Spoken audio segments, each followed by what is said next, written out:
Okay, you all can see my slide. Yes, doctor.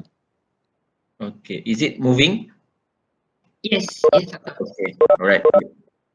Okay, so today, uh, the lecture is on the immobilization and restraint of wildlife and exotic animals.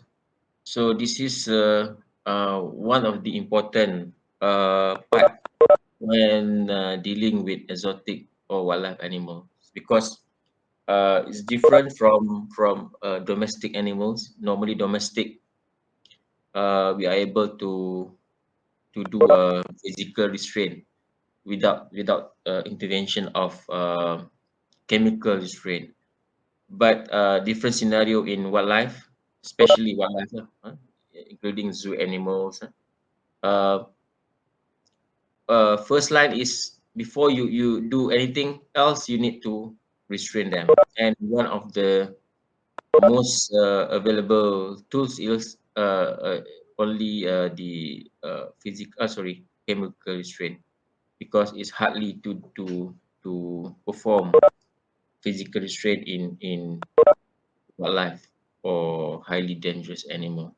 So these two images explain two different techniques. One is chemical, one is physical. Um, on the left image, that one is a chemical restraint. Normally we use in large mammals, large animal or large mammals. Whereas for this uh, physical restraint, depends on the species, it depends on the sizes, also depends on the experienced people.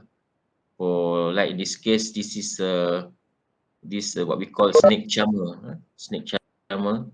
He was able to restrain this wild caught. This is a wild caught uh, king cobra. It's believed one of the biggest and longest snake ever catch in Malaysia. It was caught somewhere in 2005, yes, 2005, in Penang.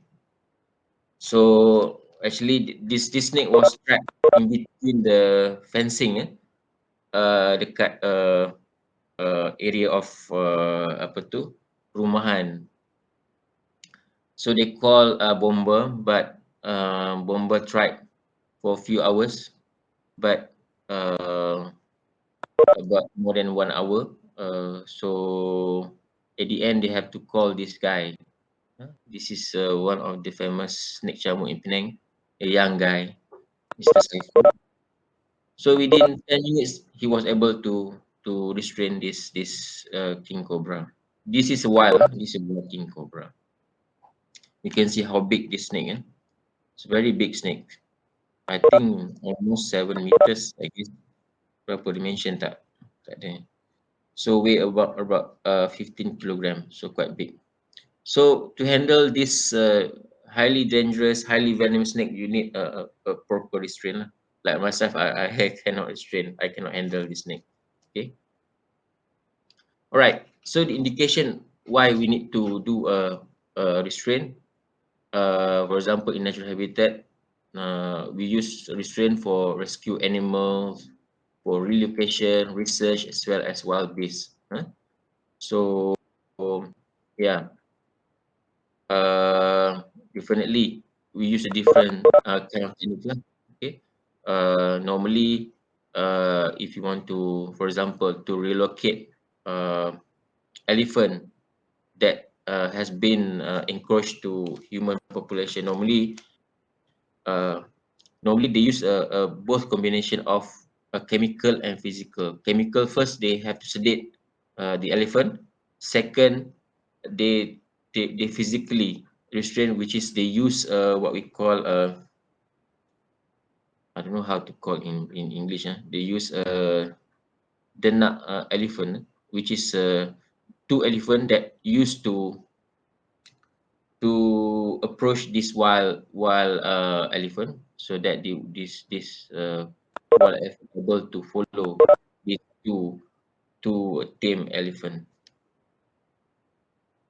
In captivity, I mean, normally for those who are working in captive zoological setup, normally they restrain animal for different reasons lah. Number one, for medical purpose, for examination, for diagnostic, giving a drugs as well as treatment. For conservation, normally we restrain to collect some sample, for example, semen collection, you know, and also for research studies lah. All right. Again, we have two different techniques, chemical as well as physical. All right. For physical restraint, as I mentioned earlier, we have to have experience and well trained. You know, without a proper training, perhaps we might, you know, uh, we can actually put ourselves in the risk situation lah. Okay, for example, like macam tadi to restrain venomous snake. Normally, the ordinary people cannot restrain. So we have some experience, some training lah to handle all these venomous or dangerous animal. Sufficient manpower, like again in that case, they have uh, two people to handle more than 15 kilogram, you know, more than 10 kilogram, quite heavy. So you need at least two person. Depends on species, depends on what animals are. If you deal with, for example, like python, retic python, weigh then, I don't know, maybe 30, 50 kilogram, definitely you need more people. Two people is not enough. Okay. Last time we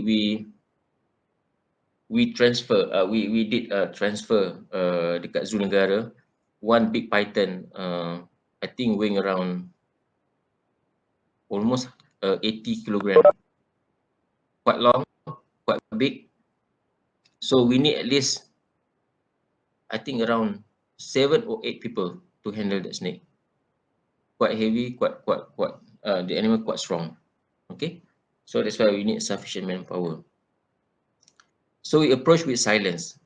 This one normally when we deal with mammals lah, especially when we deal with highly stressed animal, you need to approach in silence. Approach with confidence. This is also important because if you are not confident, there will be, you know, error, many errors lah. Error in terms of you calculating something, you calculating the drugs, you know. Error in terms of you give the drugs. For example, if you use blow dart, if you use a gun, you might have some error if you are not confident enough. Well informed about the anatomy, physiology, and behavior. Um, yes, this is important. For example, if you want to do a restraint of uh, reptiles, or yeah, for example, reptiles. Reptile normally, uh, you can do small sizes of reptile. You can restrain by physically. Yeah, for example, like macam tortoise, lizards, iguana, on those species you can handle physically. But if you know their anatomy, you can handle them by your bare hand, and you know their behavior. Normally reptile, if you close their eyes, normally they will be more calm. Okay. Same thing with uh, highly stressed animal like deer species. Deer species, they are highly stressed. So normally we approach them. It's better to approach them in the dark area or in the dark room, what we call dark room. So they will be more calm, when the light was dim. Blindfold whenever possible. This is to avoid apa tu? If they, although they are under sedation, you still to blindfold them. If not, they still can, the light penetration can cause disturbances. They can aware of the surrounding, and work in confinement. This is the best practice. it's different kalau you to handle animal in a big area is quite difficult, especially if you want to sedate using a chemical. You want to blow that, or you want to shoot them using a gun. I mean, the CO2 gun. If animal in the big area is very difficult to shoot. Normally, that's why zoo setup, zoo enclosure, they have two what we call two enclosures. One is exhibit enclosure, and the other one is night yard. Normally, they put the animal in night yard after the show time lah. I mean, after 5, normally they put at the back. So this night enclosure is one of the suitable area lah if you want to sedate them, if you want to shoot them. If you shoot them in the exhibit area, is quite difficult because in the exhibit also they have so many obstacles. For example, like trees, any other things lah. Okay. Okay, some tools that you can use for physical restraint, such as towel. Okay, towel is one of the useful tools lah. It can restrain many species lah, which is mostly we use in birds or small mammals lah. Snare, catch and release pole is one normally we use for carnivore species lah, carnivore or feline species. Nets also can be used to trap animal first. Normally, this one we use for trapping lah, trapping, and then we approach with either physical restraint or is after we catch them, we give a chemical agent lah. Plastic sheet or container. This one also is one of the safest handling technique for venomous snakes lah. Okay. Thing is, if you are using this transparent plastic tube, you are able to do a physical examination without, I mean, you put animal in this tube, you can check animal, you can do a physical examination of the body. Protective gloves, okay. If you deal with animal that tends to bite, they are not venomous, but they tend to bite. For example, like small primates like this. So it's good to have these thick protective gloves lah. Okay, capture cages again. This one is the first line of capturing the animal, captured using a capture cage, and then followed by chemical restraint lah. Okay, this is capture cages designed for primates, especially for long tail macaque, for macaque. So this one normally used by wildlife department, penelitian. This is very one of the good technique lah to capture the macaque. Okay, so very simple setup. Just a wall of metal wall like this. So inside the wall, inside the cage, it just empty. I mean, there's no apa tu. So that the aim is that you put food inside on the floor, so the animal, the macaque will jump in, get the food, but he won't able to climb up because there's no things to grip. Compare macam kat luar tu, on the outside part, of course lah, dia ada panel yang mungkin dia boleh panjat, but on the inside part, inner part, there's no things to, animal won't able to climb up. Hook and tongs, which is specifically used for capture a snake lah, capture a small to a medium size of snake lah. Okay, so this is a hook, so this is a tong. Tong also they have different sizes lah. Okay, depends, the smallest or shorter one or longer one, 1 meter, 1.5, 2 meters, depends. Squeeze cage, normally we use in the clinic setup lah. So we put animal in this cage so that we able, normally we put in this cage for perhaps for a long-term period, if you want to give a medication, kan, some medication needs 7 days, some medication needs 10 days for to give either orally or injectable. So better to put animal in this cage so that you can squeeze them, so you able to handle them without directly handle them, direct or even directly catch them. All right, so the chemical immobilization, it can be given either through oral, handheld injection, or projected syringe or darts. Like oral, um, like in primates, primate, they are very clever. They are so clever. Normally, if you give the first time with injection, second time if you want to give injection, they already know. They already know that you are trying to inject them. So they try to avoid, they try to run away, they try to climb up, higher up. So that's why we have to be more creative lah. Sometimes we put in the drinking water, sometimes we put in the food. Okay, even if you put in the food itself, they try to, okay, if you put any tablet or pill, normally they try to avoid that. They take the food, but they spit out the drugs.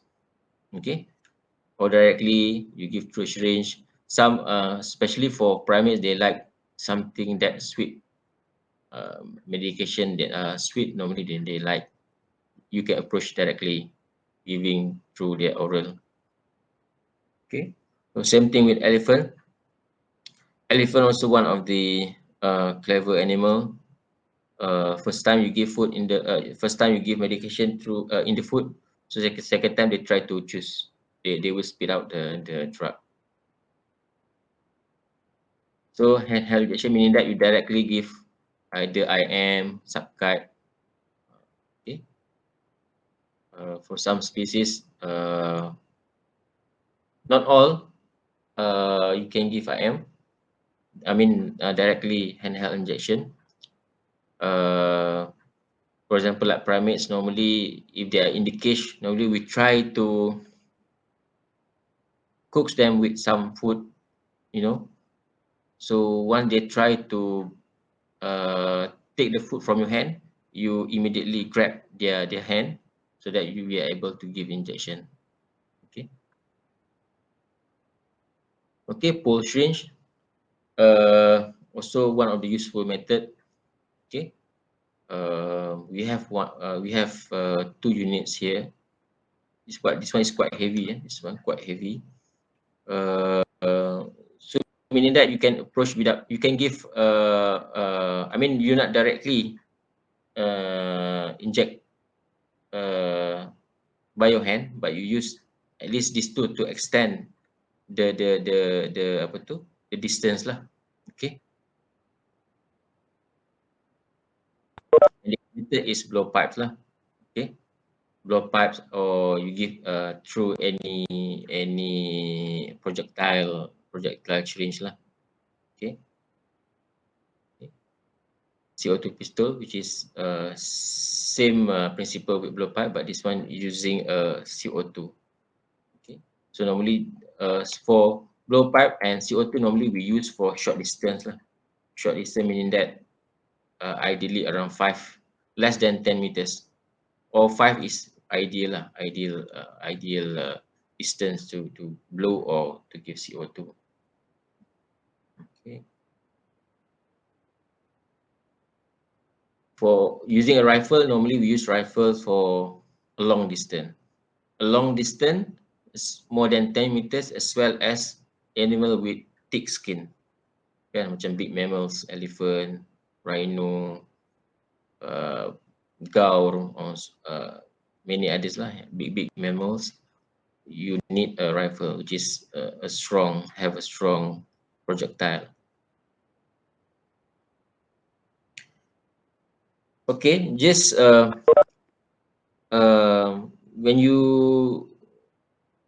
giving a dart, darting, or you want to shoot using a dart, either by apa tu, blow ke, CO2 pistol or rifle, the position is very important. The position of you and the animal.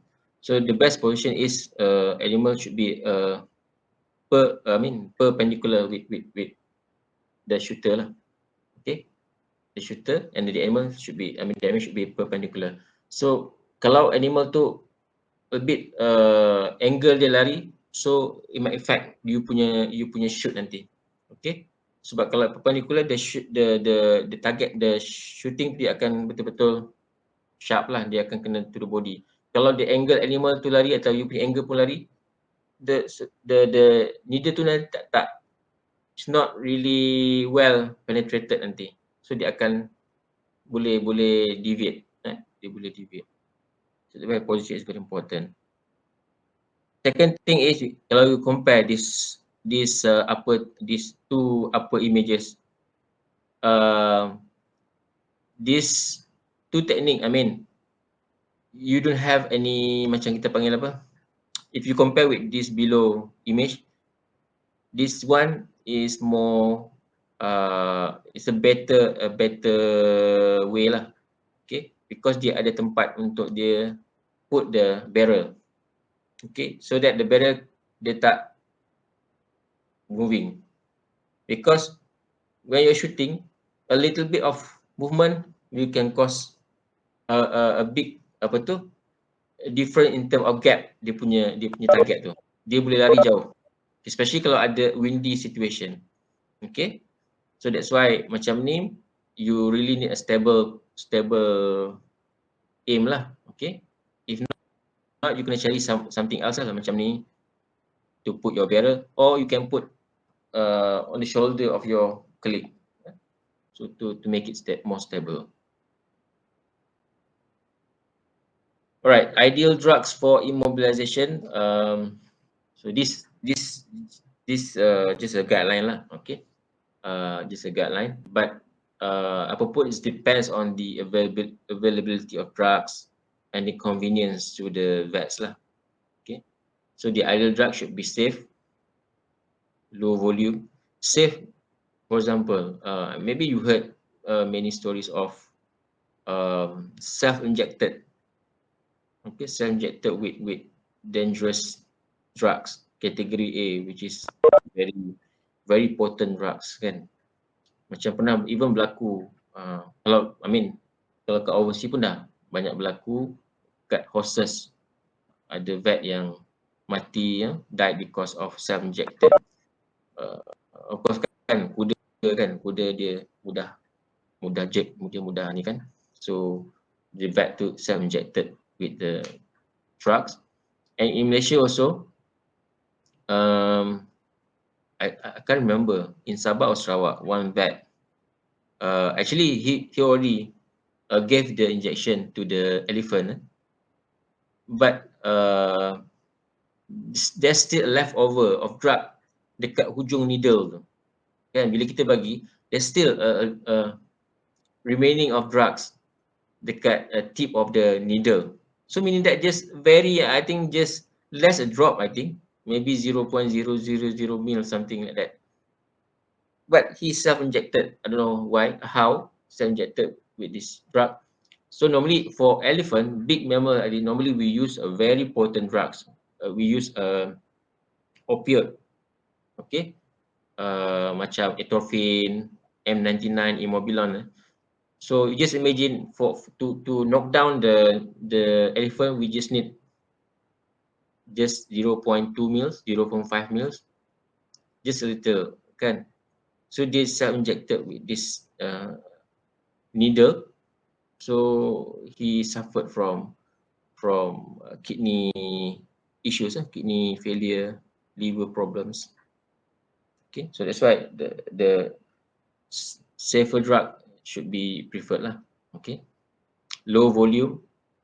Why low volume? Because, for example, kalau you nak bagi injection, you nak bagi blow dart, you nak bagi through a CO2 pistol, of course this syringe dia tak boleh accommodate for large volume kan.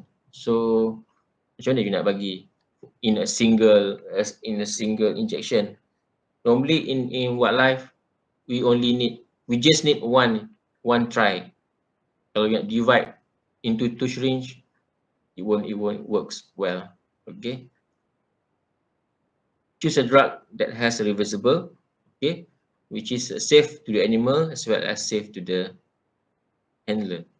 Okay, that's why in the protocol, if you use a very potent drugs macam Immobilon, atropine, normally when we withdraw the drugs, we need also, it's a must to withdraw the antidote.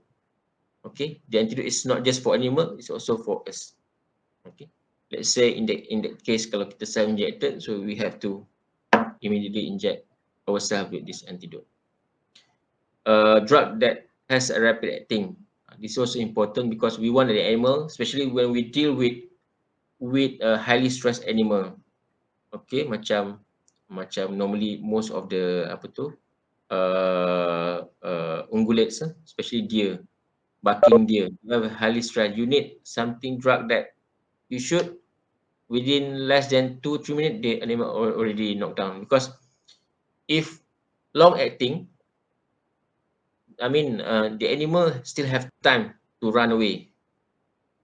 So just imagine lah, they run away, the stress will raise up, it can cause further issues. Same thing macam kita nak tranquilize primates.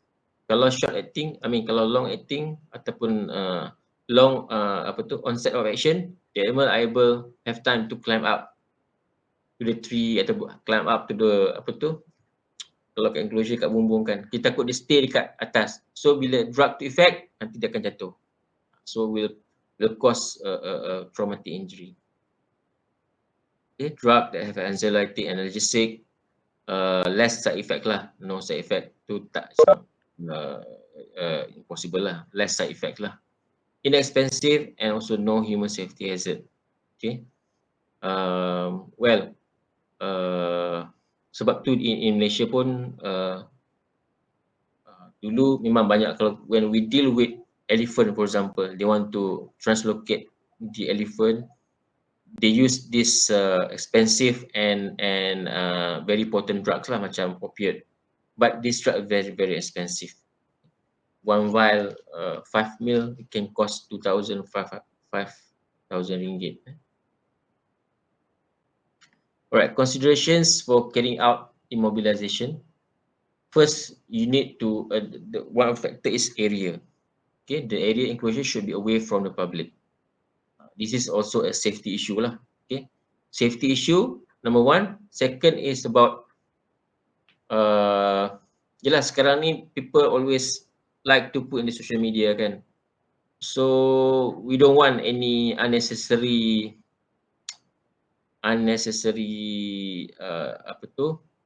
wrong misconception of the public lah. Normally we handle animal for a reason, but maybe from the perspective of public, maybe maybe they say, oh, this is very cruel lah, apalah kan. So we don't want that lah. Of course safety issue lah, macam cakap tadi, kalau we want to shoot that, so we don't want yelah takut nanti kena public ke apa kan, so it will be issue lah. Enclosure should not have any obstacles for the operator aiming to dart the subject. As I mentioned earlier, kalau you dart animal in the big India, dia punya exhibit ni ada macam-macam kan, mungkin ada trees, ada artificial trees ke, or they put all the kita panggil furniture ataupun dia panggil what the proper word, ya kan macam-macam kan, dalam enclosure you nampak macam-macam kan, ada woods, ada macam-macam. So that one can be obstacles lah. Kita kalau nak just kosong, so that takkan ada gangguan. You just imagine kalau even kalau the dart tu kena daun sikit pun dia akan lari. Okay, so that's why we don't want any obstacles. Do not carry immobilization of animals near water bodies. Saya cakap tadi, kalau the onset of action tu lambat, animal will moving around, will running around, So at the end nanti dia akan boleh the effect tu nanti mungkin dia kalau ada air dia boleh jatuh dalam air, so it's difficult for us lah untuk to save the animal. But kita pun kena make sure dia betul-betul down baru kita boleh masuk kan. So we don't want animal drowning lah. Tranquilized animals should be lifted and created immediately.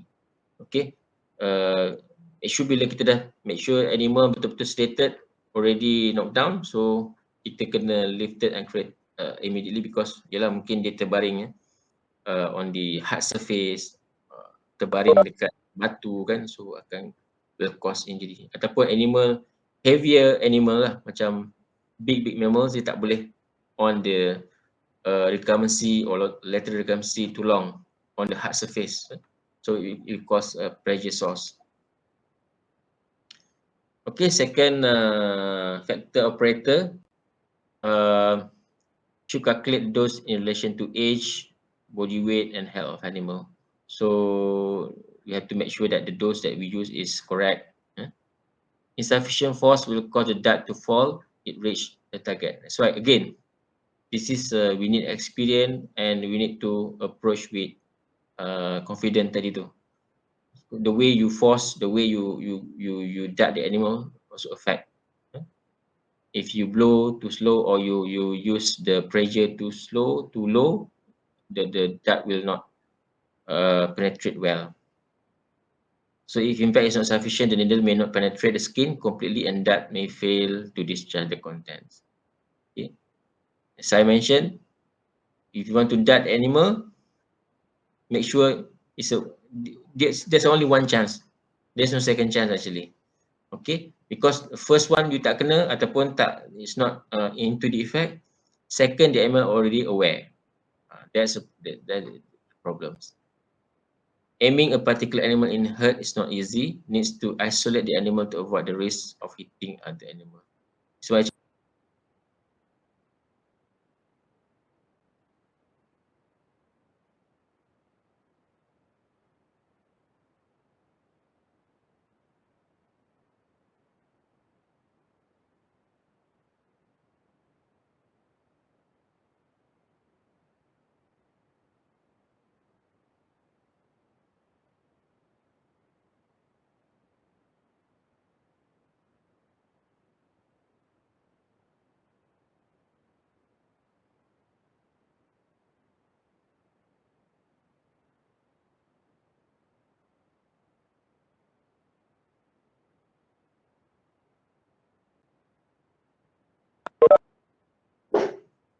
any tranquilization operation in the evening or night is not ethical. Of course lah. Sorry, doctor. Yes. Sorry, doctor, to disturb. Just now, you were lagging, so we lost you for a while. From where? From this slide and the aiming at a herd. Aiming in herd. Okay. Yeah. Okay. So you just interrupt. If I'm lagging, just let me know. Okay, thank you, doctor. All right. Thank you. So again, the operator should aiming a particular animal in a herd is not easy. Needs to isolate the animal to avoid the risk of hitting other animal. So that's why you have to choose. You have to make sure that you handle animal when they are in isolated area, not in a group, because in a group it's very difficult to hit. I mean to shoot the animal. You might hit other animals. And then after darting, the operator should move out from its side but keep a watch over the darted animal and close monitoring. Okay, you need to keep close, monitor the animal because we don't have any idea about. Yes, we before we do a procedure, before we tranquilize the animal, we just we are able.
Hello again. I'm sorry. I was mentioned that that you lost me again. Yes, doctor, and we can see your slide and hear you right now. So somewhere around here. After darting, the operator should move up. Yeah, the last, Okay. the second last point. Okay. Right. So I'm sorry. So I dah lepas dah jauh dah tadi sebenarnya. Sorry, Okay. doctor, because I also don't know. Lah, I pun tak Right. perasan apa macam mana eh. Okay, thank you, doctor.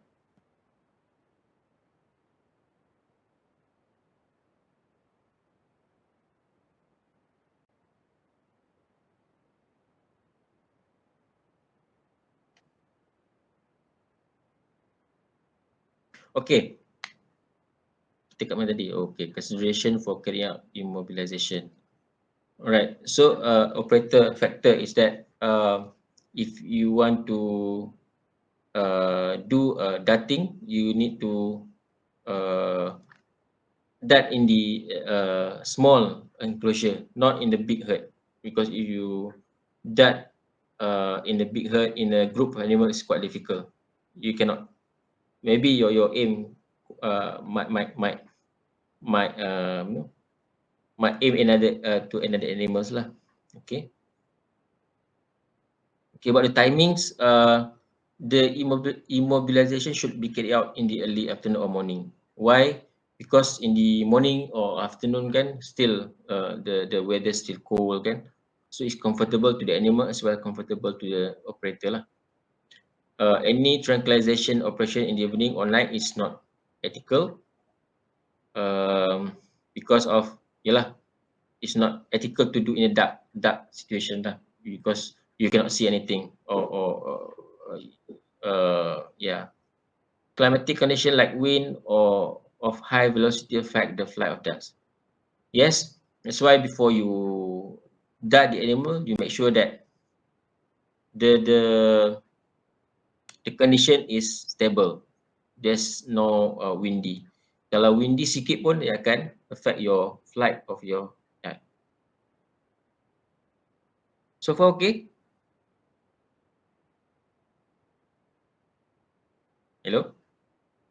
Okay, doctor. Yes, doctor. Okay. Yes, we can hear you. Alright. Restraint and handling of rabbit, rodents, or small animals. So I just make a selected animals lah, because kalau nak discuss pasal restraint wildlife or exotic banyak, so I just make a selection sajalah. Okay, rabbit, you have to take extra precaution before you handle rabbit, because rabbit, you have to remember they have two factors that important factors. One is they have a lightweight bone. Okay, they have a lightweight bone, and also they have a strong muscle, especially the hind leg. So with these two combination, okay, strong muscle of the hind leg, it can cause they have a strong kick. Okay, at the same time dia punya bone light, so it can easily can cause problems to the bone. It can cause a fracture, dislocation kalau you miss handling lah. Okay. This is an example of physical restraint of rabbit. Okay. Just remember, kalau whenever you lift up from the cage or lift up from the table, always support the hind leg. Okay. Always support the hind leg and bring close to your body. Right. Same thing kalau you nak handle, but animal still on the table, you need to hold the animal. Don't let the animal alone. Okay, because rabbit tends to jump forward very fast. So kalau the animal alone on the table, dia boleh jatuh. Okay, boleh jatuh, dia tak boleh balance body dia. It's not like cat. Cat kalau jatuh, dia boleh balance body kan. But rabbit, they cannot. Bila jatuh, all the force tu, momentum yang kuat tu akan cause break or dislocation of the bone. Okay, these two technique are not it's a wrong technique lah. Okay, I know that a long time ago people like to hold animal by the ear lah, like this. So this is very painful and also can cause a rupture of the ear vessels. Second technique actually is it can be done. This is what we call a scruff technique. Okay, scruff technique is one of the good method as well. I always use this scruff technique because rabbit has dia ada loose skin yang banyak kat sini, kat dorsal neck. But the silapnya ialah dia tak support the hind leg atau tak support the backbone. So you need to support. Kalau you nak lift up like this, you nak buat scruff technique, you need to support the rump area or the back leg. Okay, this one techniques to handle a small rodents lah, macam hamster, mice. So you can use this technique lah. So normally we depends lah. Okay, some people yang berani dia terus grab the neck. Some people they like to grab the tail first and then control the body and then they immediately catch the dorsal neck. Because you know that rodents ni one of dia punya defense mechanism ialah dia punya sharp incisor, very sharp incisor. So if you able to handle the head, shouldn't be a problems lah. Okay, so these two technique pula kalau yang for those yang macam takut-takut nak handle, you can put animal, you just put animal on the clear plastic or clear container like this, then you are able to do your physical examination and so on.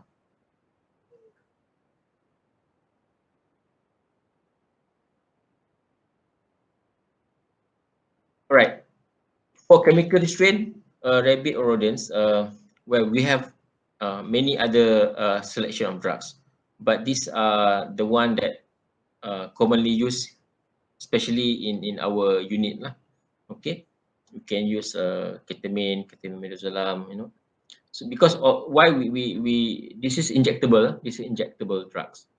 Why this was chosen? Because number one factor is availability.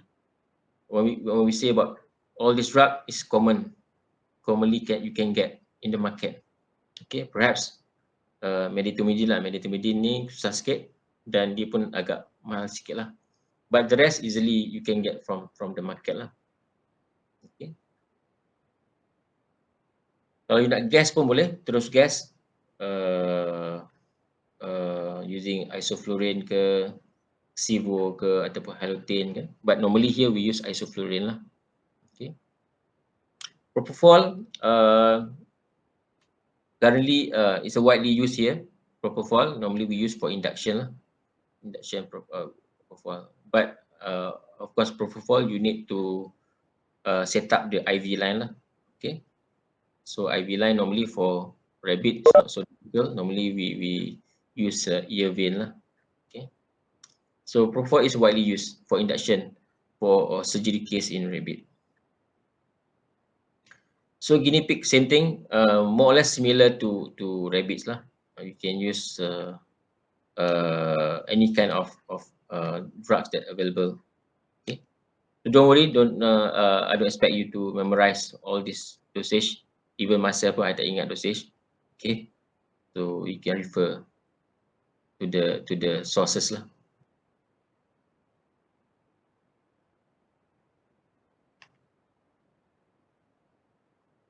Right. Problem when dealing with rodents ni, we face challenges in terms of intubating this animal. For a rabbit, perhaps not a really big problem, but if the rabbit less than 1.5 kilogram, definitely is quite difficult to intubate them.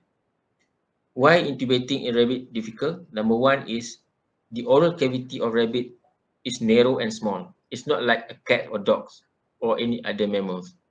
Kan, kalau cat or dogs, you use a laryngoscope and then you can visualize the laryngeal area clearly.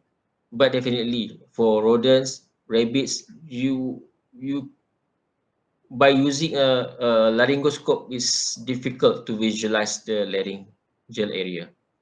Okay, but this is a guideline lah, guideline on the sizes of the ETT, endotracheal tube. So normally we apply this ETT for a rabbit more than 1.5 kilogram. So normally we use 2 mm size, either cuff or uncuff. But I prefer to use uncuff lah. Okay. Because cuff ni nanti dia susah sikit lah, dia sangkut dekat cuff tu, nak masuk to slide in into the trachea tu quite difficult. Okay. 2 to 3 kilogram normally we use 2.5, 3 to 4 we use 3, and more than 4 we use 3.5. Okay. Alright. I'm going to show a video how we do. Okay, in rabbit we have 3 techniques of ETT intubation using endotracheal tube intubation. Okay, one is blind intubation. So blind mean you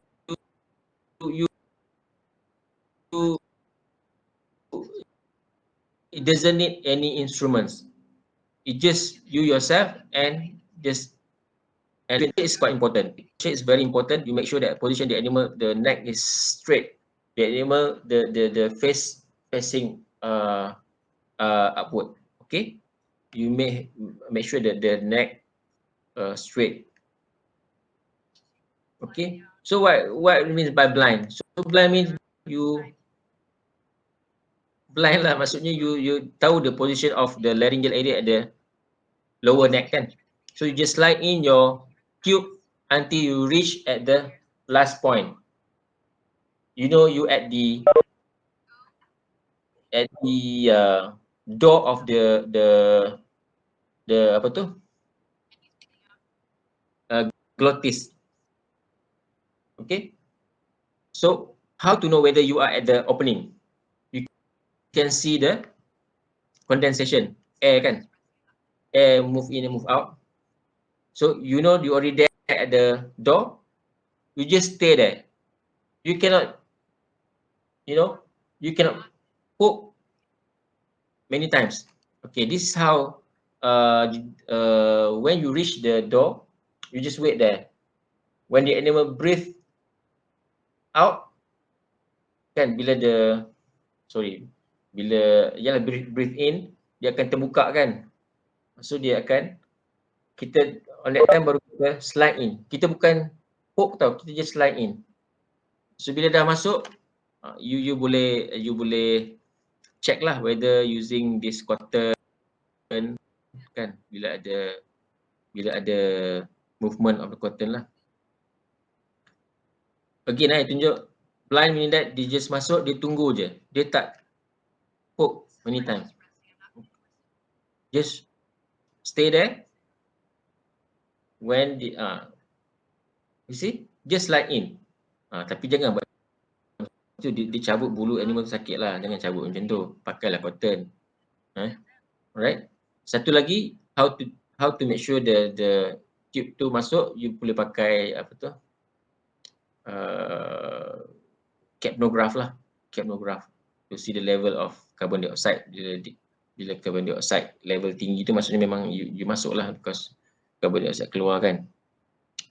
That's the best technique lah, I mean to check whether dia masuk tak masuk betul-betul.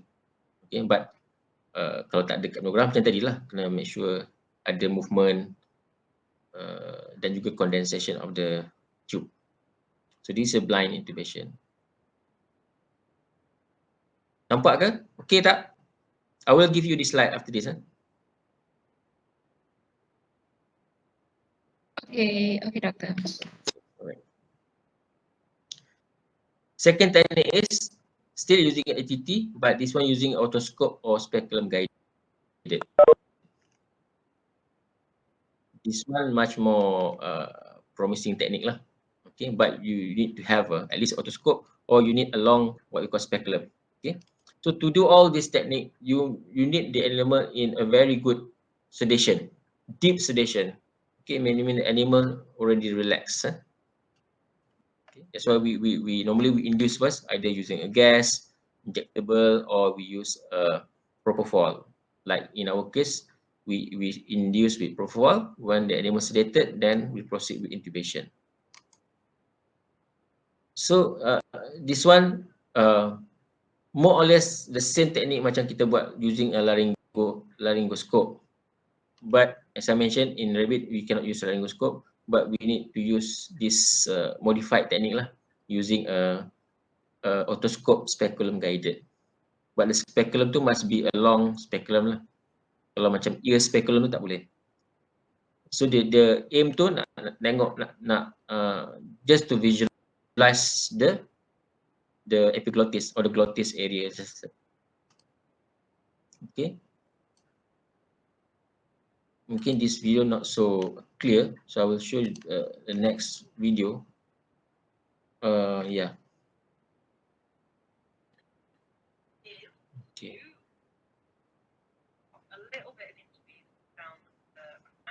So same thing, animal under sedation, and then you put a local block at the laryngeal area.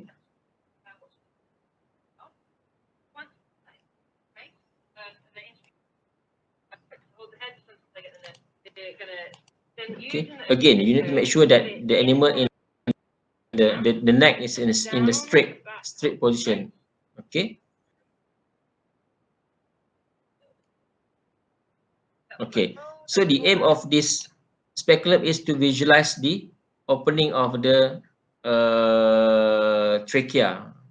Okay. So from here, by using this speculum, you are able to see this opening, right? You can see that opening of the trachea. Okay, you can see the airway. So that's why it's easily, I mean, it can guide you where to put in your tube. At least you can see. As compared to blind intubation, you are able to see anything, kan?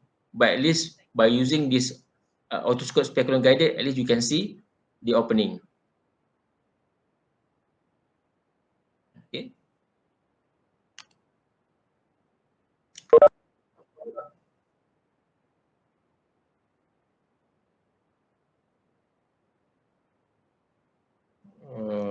Maybe I'm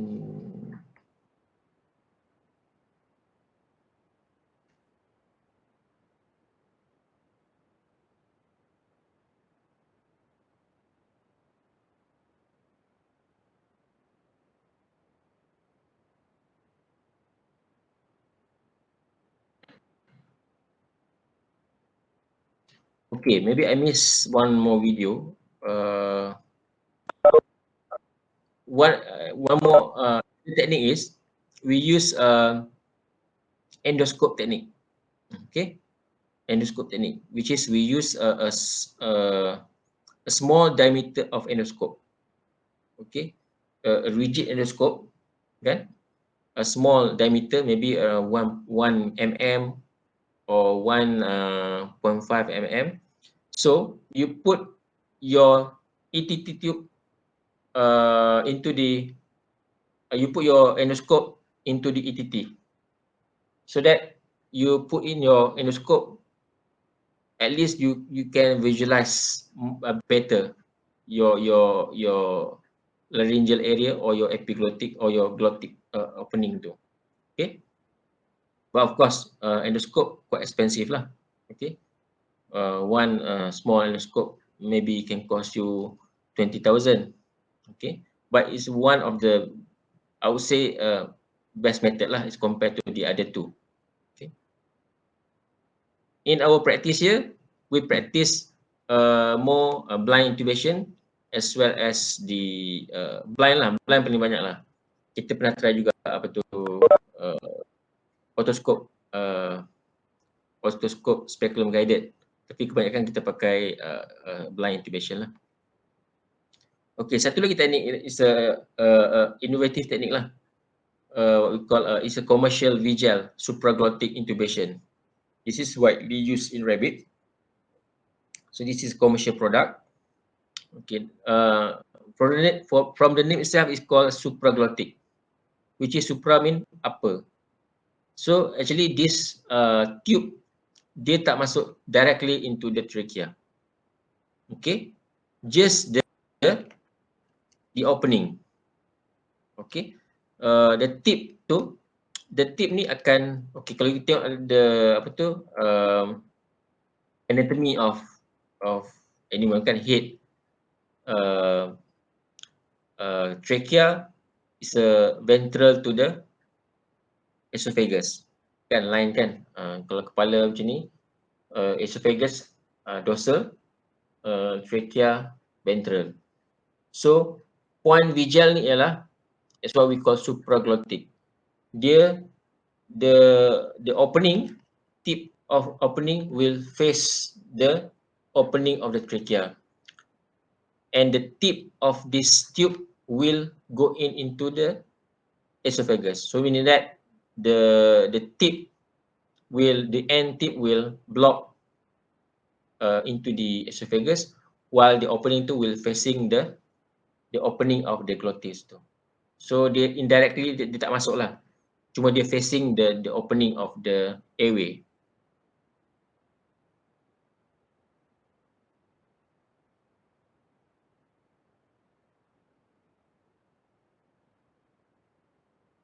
Unwrap.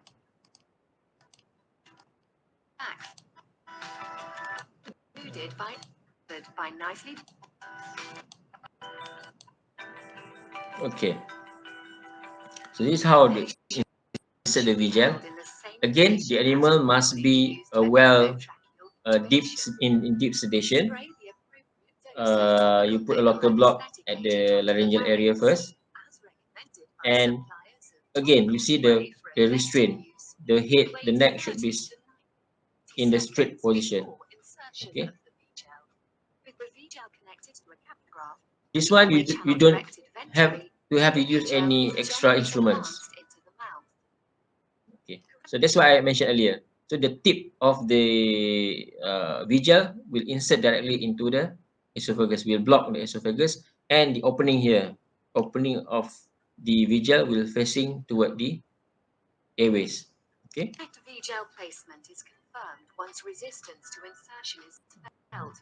Respiratory movements are seen. Okay. Again, how to make sure that this visual is properly in the position. Number one, again, you can look at the condensation of air in the tube. Second, you can see the movement of the airbag lah. Okay, and to confirm, you have to attach to your capnograph lah. Okay, you have to attach to your capnograph here. Okay, you can see movement here. It's a movement normal pattern here, so meaning that the tube is properly seated there. They developed this innovative tube because, as you aware today, to intubate rabbit is quite challenging. That's why they came up with this one of the innovative technique. But the visual is very expensive lah. One tube can cost you 2,000 ringgit. It's very expensive. It can be it can be recycled for many times lah. Okay, tapi sebab dia silikon, dia mudah koyak, rosak jugalah kalau dia tak jaga betul-betul. Alright, restraint and handling of reptiles. Chelonian normally is not difficult to handle them by physically. Okay, it's not difficult unless macam spesies snapping turtle yang agak bahaya sikit lah. Okay, but the rest we just can handle by physical restraint. Okay, pentingnya tortoise ni or turtle do not flip upside down, because as you know that Chelonian dia tak ada body cavity, dia tak ada separation of body cavity, they only have one cavity, what we call a coelomic cavity. So everything in there, all the organ inside the one cavity. So kalau you flip upside down, all the organs will compress the lungs. Okay, and susah dia nak bernafas. Again, this is a selection of drugs that can be used for injectable,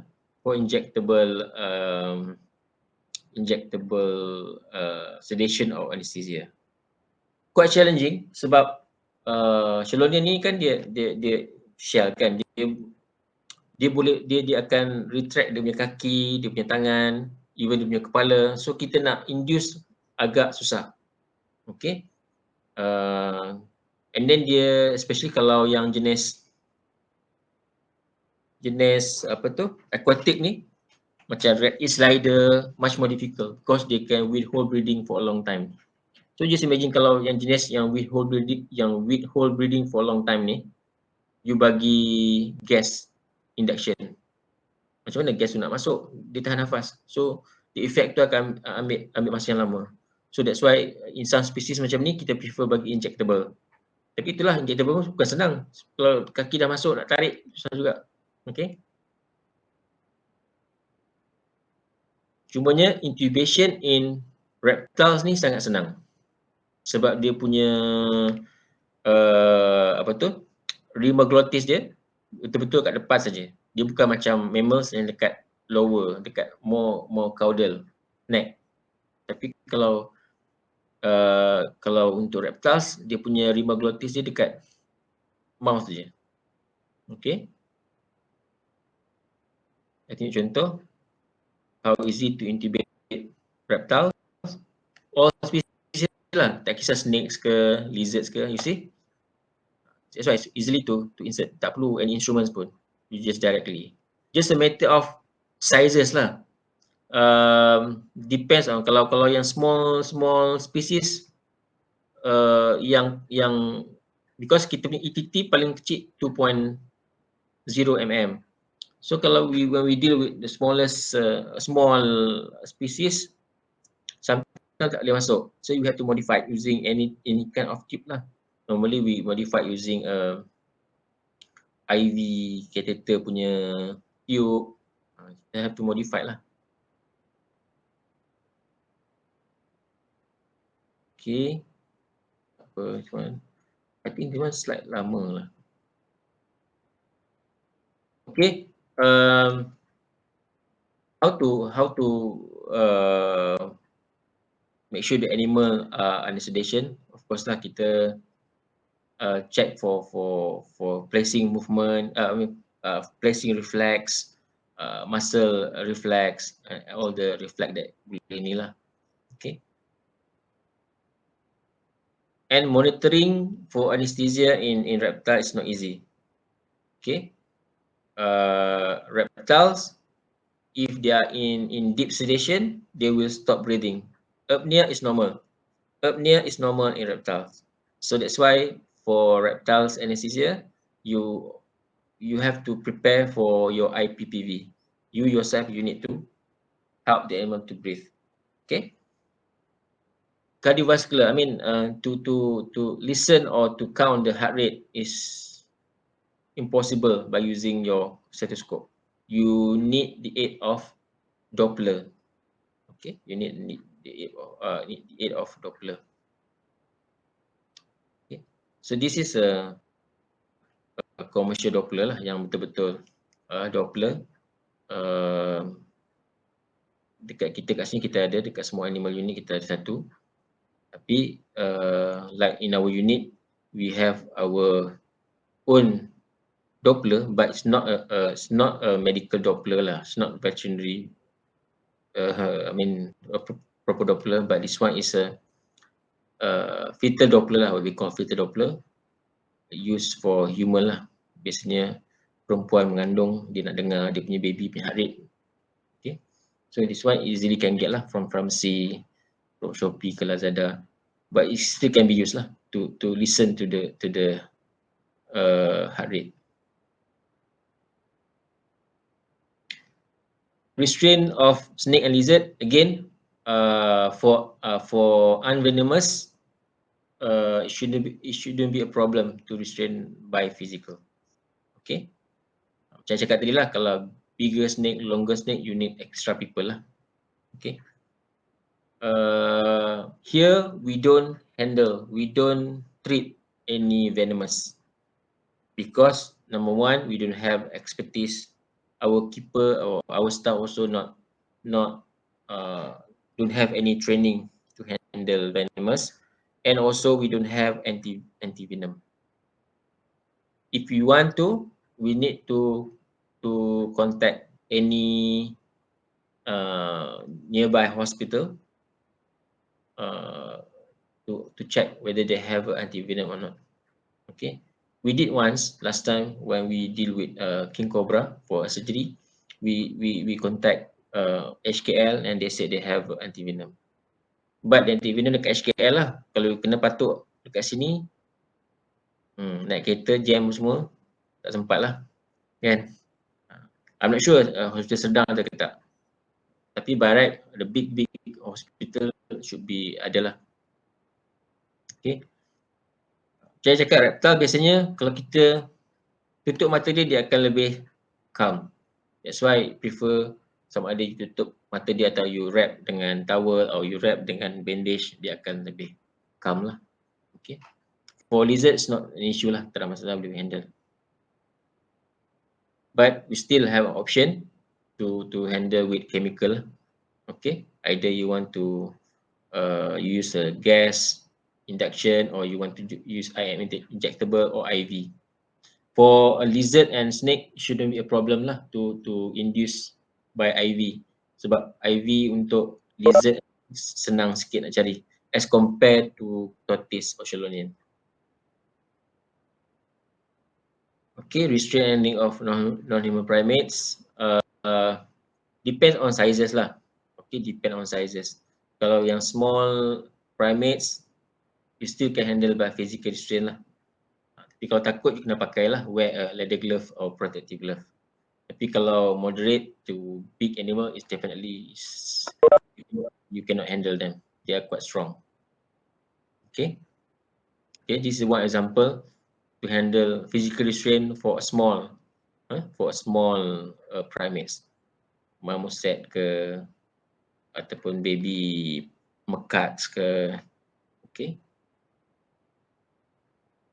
And again, kita juga boleh pakai injectable lah. For elephant, as we know, normally we just handle them by physical restraint lah, because as we know that mostly in captive elephant, they have their own mahout, meaning that they are trained to listen to the instruction of from their mahout. Okay, so it's not a problem lah. Mahout suruh duduk, dia akan duduk. So we can do anything lah.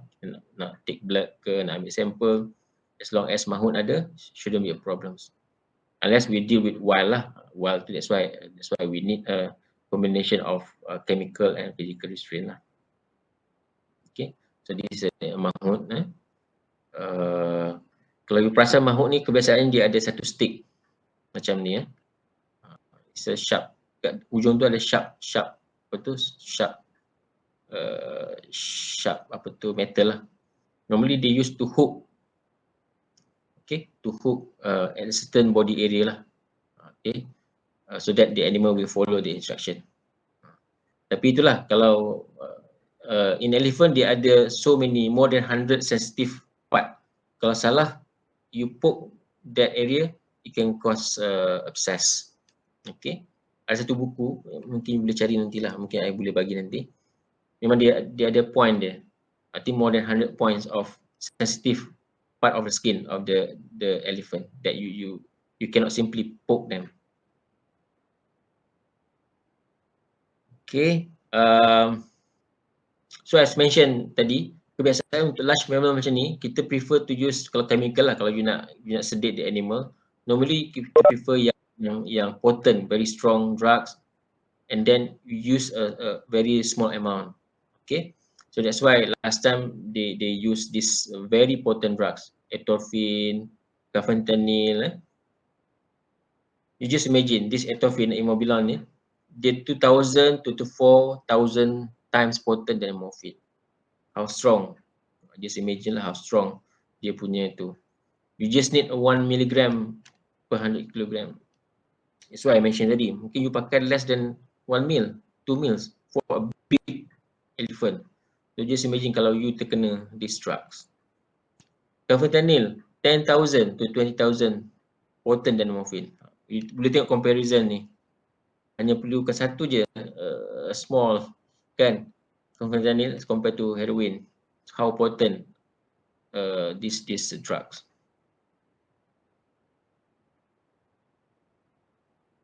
Okay, but you can also use other drugs lah. Like in Malaysia, normally we use commonly use xylazine, detomidine, because this drug are easily available in the market as well as not so expensive as compared to other opioids macam yang tadi itulah. Okay. Itulah kalau you pakai macam xylazine semua tu, of course lah you need more, the amount tu lagi banyak lah. Tapi dia tak semahal you pakai inilah Atophine, M99. Okay, artiodactyl ataupun to handle deer. Deer, as I mentioned, deer is one of the highly stressed animal because they are prey animals. So we need to handle them carefully lah. Okay. That's why I kata tadi, first shot tu mesti kena. Kalau tak kena, second shot dia dah aware. So dia dah start running around kan. Macam dia ni mudah develop apa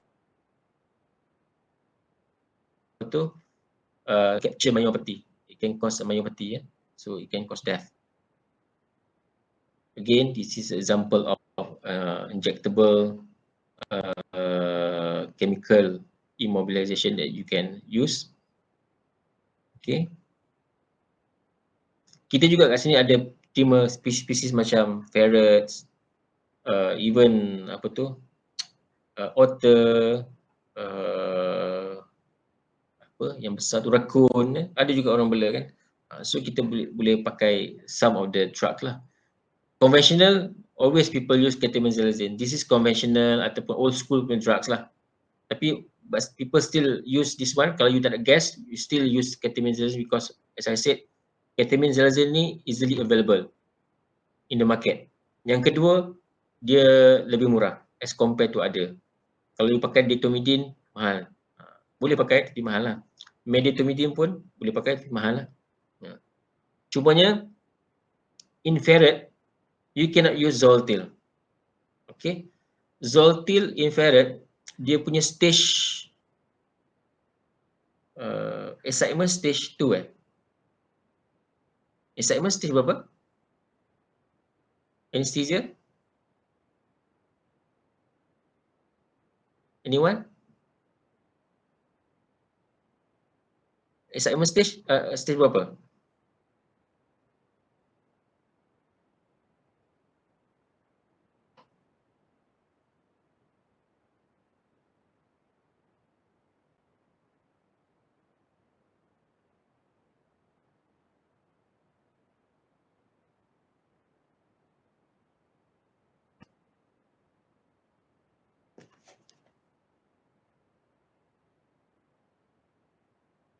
Hello? Yes, doctor. There are answers in the chat. Oh, ada kat chat. Stage 2. Okay, thank you. Alright. So in ferret, stage 2 dia kalau kita pakai Zoltil, dia akan prolong. Itu di antara yang kita takut. Because stage 2 ni dia akan excitement kan. You nampak macam dia nak mati sebenarnya. Dia macam struggle, dia macam ni lah. Excitement stage. So that's why dia prolong before dia turn into stage 3 tu. So that's why it's not advisable to use Zoltil in ferrets. So far, we face this problem last time. Kita pernah pakai dekat ferret sekali. Memang we have seen this effect lah. Maksudnya kita tak sure lagi.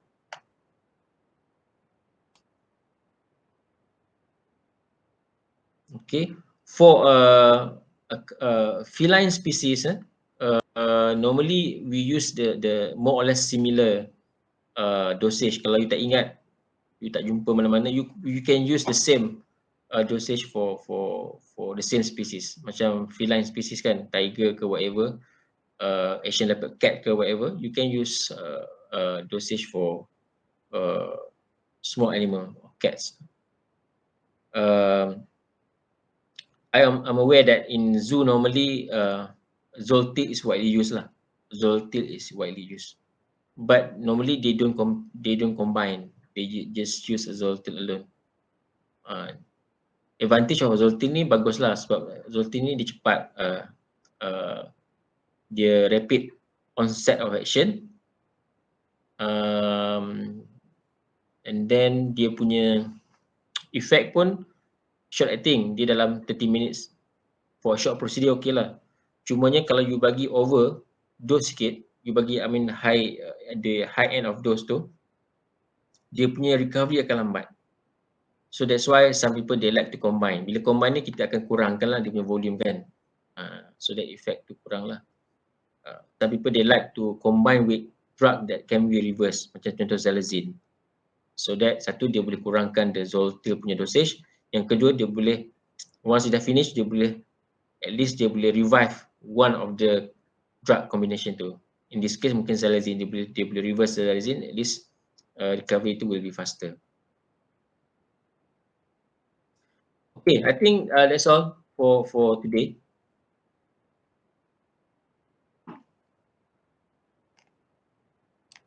Any question? Maybe from the chat box, okay?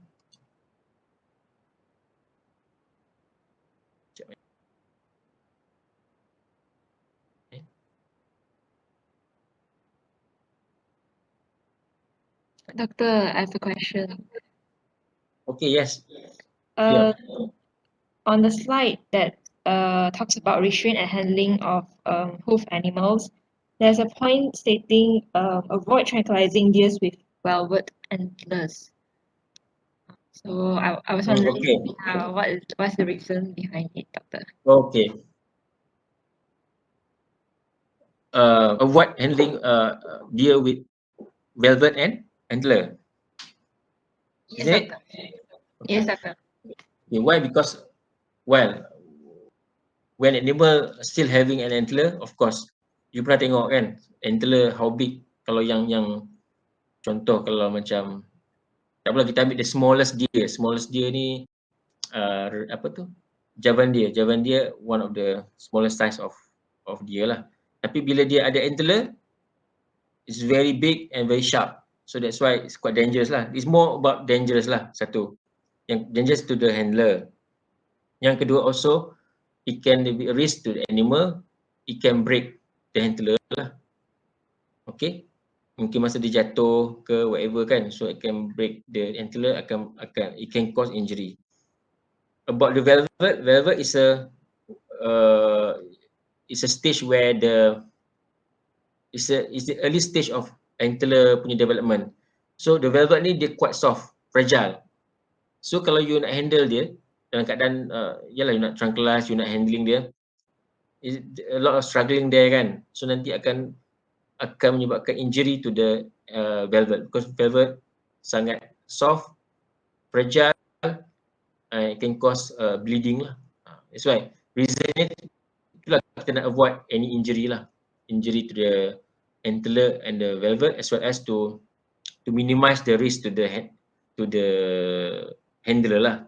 Because some species macam apa tu, macam Javan deer kan, Javan deer dekat, for example kita dekat TPU kita ada Javan deer kan, kita biasanya kita handle physical, kita put in the dark room, kita handle physical. Tapi you know how dangerous bila kita deal with animal with antler. Walaupun kita buat dalam dark room, memang dia sangat berbahaya lah. Dia punya sharp end of the antler tu sangat tajam, and then dia ni dia boleh melompat tinggi, dia boleh side kick dia sangat kuat, dia punya hoof sangat tajam. So that's why try to avoid lah. Kalau dia ada antler tu, kita try to avoid lah, unless it really necessary lah. Okay, just a matter issue of itulah risk dengan safety lah, itu saja. Okay, thank you, Doctor. Okay. Okay, Dr. would like to ask which method of anesthesia for rabies do you prefer? Gas or injectable? Okay.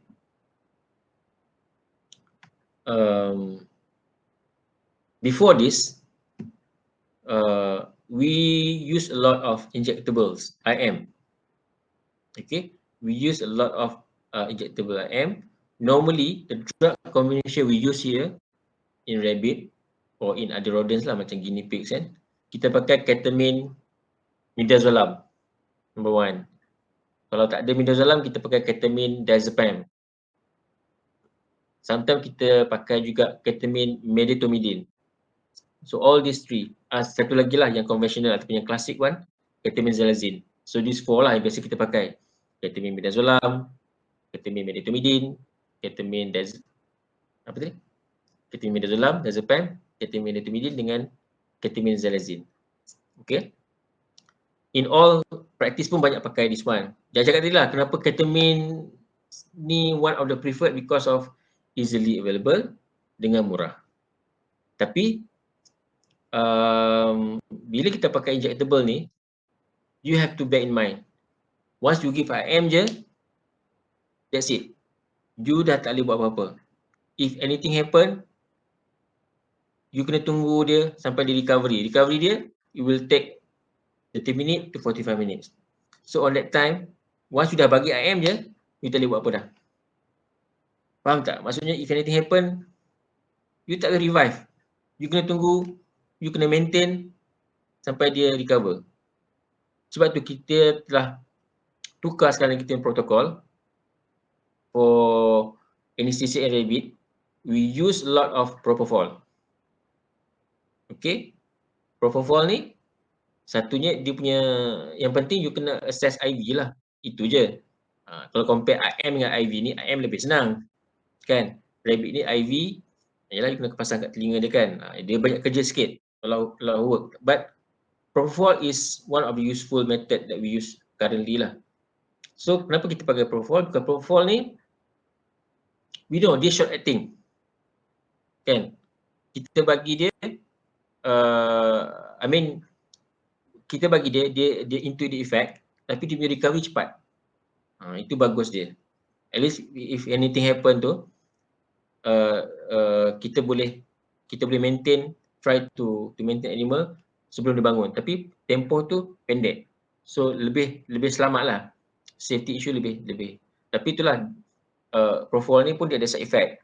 You tak boleh bagi overdose lah. Jangan bagi terlalu. That's why propofol ni always kita kata title to effect. Bagi sampai nampak effect. Dia bukan macam IM. IM ni you bagi just one dose immediately. Propofol ni kita boleh title sampai dia effect, stop. Itu bagusnya kita boleh control. Sebab kalau you bagi lebih, kalau you bagi macam you bagi IM tu, you bagi one shot, dia will turn to apa tu? Dia boleh jadi respiratory depression. Itu antara side effect propofol lah.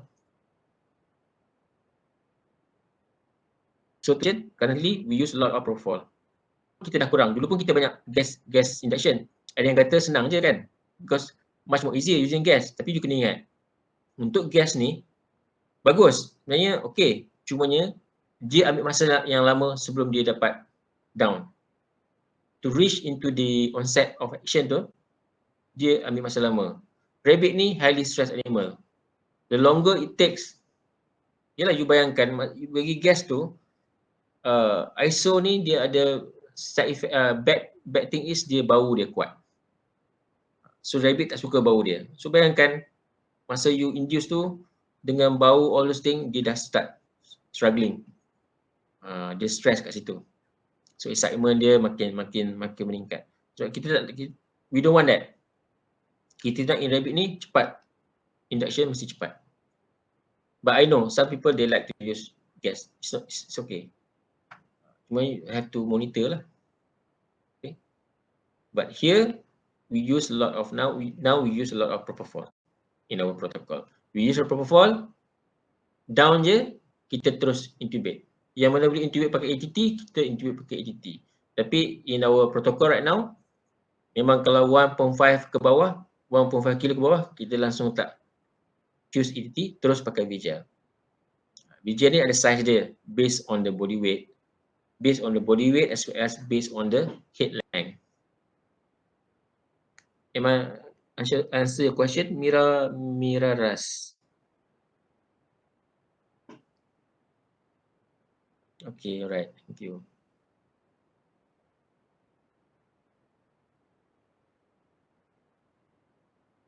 So hopefully you will see all this procedure during your, hopefully lah kita dapat apa tu face to face rota next sem BPK 4944. Ke 4944, this 4943 tak ada rota exotic and wildlife. Rota exotic and wildlife only final year second sem. Okay. Rota is VJET is commonly used in Malaysia. As far as concerned, so far not commonly used widely lah. As far as I know, like UPM kita pakai and few other exotic clinics lah, macam I'm not sure whether Els clinic Seri Kembangan pakai ke tak. I think dia pakai lah. Yes, okay, thank you Tan Zijan, Els using this. Because I mean for those yang practice small animal yang practice yang receive or receive more exotic or rabbit cases, normally they prefer to use this lah because easily to intubate. Okay. In fact, for dogs and cats pun ada this brand Vigel ni. Cumanya dog and cats tak pakai sangat. Even kat sini pun kita beli tapi kita tak pakai sebab Tutup lagi. Sebab ETT tu lebih mudah. ETT tu much more easier as compared to Vigel. And we know that ETT ni lebih secure in term of kalau you nak buat emergency treatment sebab dia betul-betul inside the trachea. Macam Vigel ni is still a tendency of masa kalau you pump selalu, there's still a tendency that the air tu akan masuk ke dalam esophagus. At the end akan causing a bloat. Okay. Hi doctor, I have one more question. Yes. Okay, so I'm sorry if I missed this, tapi macam is there a rule of thumb as to how much drugs we want to give to tranquilize the animal? Like, is there a rule of thumb for like specific species? Because we cannot weigh them kan. Macam how do you know exactly? Alright. Yes, especially for those for wild animal ataupun zoo animals kan, betul. We don't have exact body weight. We don't have exact body weight. So what we can do is, that's what we call estimation. We need to estimate. Like it or not, we need to estimate the weight. That's why it can be overdose or it can be underdose. Okay. But in some species, they develop some techniques lah. More objective calculation of body weight lah. But still, for example macam elephant kan. Elephant dia ada satu teknik. Which is you hanya perlu dapatkan dia punya chest girth saja. You dapatkan chest girth and then dia ada calculation dia based on the formula that develop. So dia punya estimation tu lebih accurate lah berbanding kalau kita buat just roughly estimation. But frankly speaking, memang kalau you deal with wild animal ataupun zoo animal, memang you kena estimate. Okay, that's why I selalu kata kalau you tak confident with only one person, you ambil average from others. You tanya 5 orang and then kita ambil average. So normally the average tu akan lebih ni lah. Okay. So memang how much tu still depends on the dosage and the body weight. These two things is very important. Okay. And one of the most challenging part in dealing with wild or zoo animals ni, macam cakap tadi, you tak tahu exactly dia punya health status, the real health status. Kebiasaannya dekat sini atau untuk pet animals ni, normally kita akan buat screening, general screening. Satu kita buat PE lah, kan. Kedua kita check for clinical parameters lah, especially macam PCV, tengok kidney function, itu. Tapi kalau wild animal macam ni memang tak boleh buat apa. You have to see whether animal clinically healthy from general inspection, then you have to proceed. Okay, that's why akan berlaku atau mungkin akan berlaku. In fact, masa pun pernah ada experience, kita pernah ada sekali, we want to check this animal lah because we want to transfer this animal to other zoo. We just want to check the blood parameters, something. So nak ambil blood, we need to tranquilize dulu. So bila kita tranquilize, kita pakai ketamine xylazine at the time, kalau mistaken lah. Immediately, when animal jatuh je, bila kita approach, pergi dekat, dia dah mati. So kita pun, kita tak tahu sebab apa. So kita immediately buat, kita buat field postmortem, and we found out memang lung dia memang ada infection, memang ada pneumonia. So, it tally with your drug that you use. Xylazine, that's why xylazine is quite dangerous for animal, those having a respiratory problems. That's why they terus cause a side effect lah to the lungs. Lung can cause lung depression. Okay, but that's why I said kita tak tahu dia punya real health status. Okay tak ke? Am I answer your question?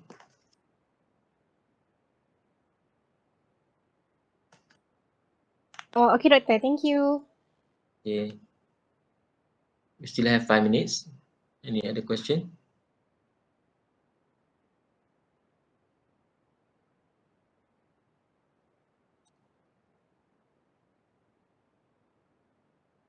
Okay. If none, thank you very much. Again, if you have any other question, just text me or just email to me. Okay. All right.